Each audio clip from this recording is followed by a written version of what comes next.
What's up, guys? In this video I wanted to talk about the basic function of the accusative case in Esperanto because it's very important in Esperanto. You can't really speak Esperanto very well if you don't understand how the accusative case works, and also it doesn't exist in English, and so it's a common problem that people have. So I want to try to clarify how you're supposed to use the accusative case to mark the direct object of a sentence. So, first off, you have to understand the components of simple sentences. You have a subject, an object, and a verb. The subject is the person who is doing something in the sentence. The verb is what the subject is doing. It shows an action, and then the object is who the verb is being done to. So to show you this in English, the easy sentence would be like, I have a house. So you have the subject, which is I, the person who is doing the action. The action is have, and then the house is the thing that I have. So that's the object. So whenever you want to find what the object is, you just find the verb and then think, what is it being done to? So another thing I could say is if I wanted to say, like, I see a cat, what is the thing that I see? That would be the cat. So it's really easy to find what the object is in English. So if you do that and then you translate it to Esperanto, it should help you out a lot. So let's get on to Esperanto and how you would use it in Esperanto. So using the same sentences, you have to add the letter N to the end to mark it as having the accusative case. That's what it is. When you use the accusative case, you add the N to the end of the word. So in the same sentence, I have a house. The word for house by itself is just domo. When you use it in the accusative case, you have to put the N, so it's domon. And so that sentence is mi havas domon, and it has the accusative case to show that that is the thing that I have. The house is the thing that I have. Okay? You have to use it in questions too. So if I wanted to ask you, do you know a certain person? So if I said, like, do you know him? I would say, "Ĉu vi konas lin?" He is the person that I'm asking if you, I'm asking if you know him. He's the person I'm asking about. So you would use the accusative on li, which is him, or he, rather. So another thing I have to point out is that not every verb can have an object. So there are many verbs that don't have objects at all. And so before you even ask yourself where I should put the accusative, you have to ask yourself, do I even need the accusative case? So there are many verbs that don't even have it at all.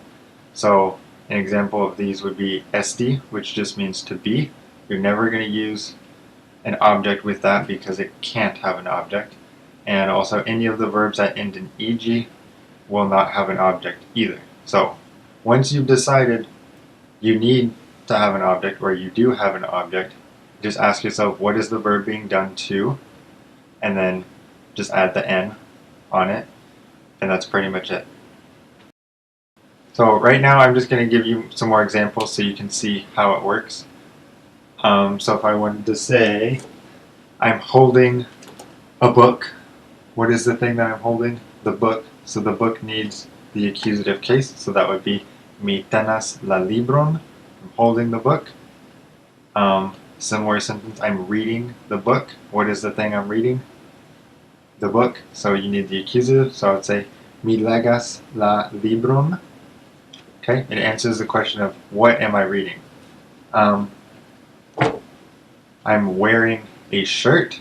What am I wearing? A shirt. Mi portas chamizon. I'm wearing a shirt. Even if you're not doing something, like if I wanted to say I'm not reading the book, you still have to use it, even though you're technically not doing anything to the book because you're not reading it, if that makes sense. You still have to use it. So I could say, mi ne legas la libron. That means I am not reading the book. So it's like saying, well, what are you not reading? I am not reading the book. I hope that makes sense. I know that's kind of weird to say it that way, but I hope that makes sense. I could say mi parolas la anglan. I speak English. What is the thing that I speak, or what language do I speak? I speak English. Mi studas Esperanton. What is the thing that I'm studying? Esperanto.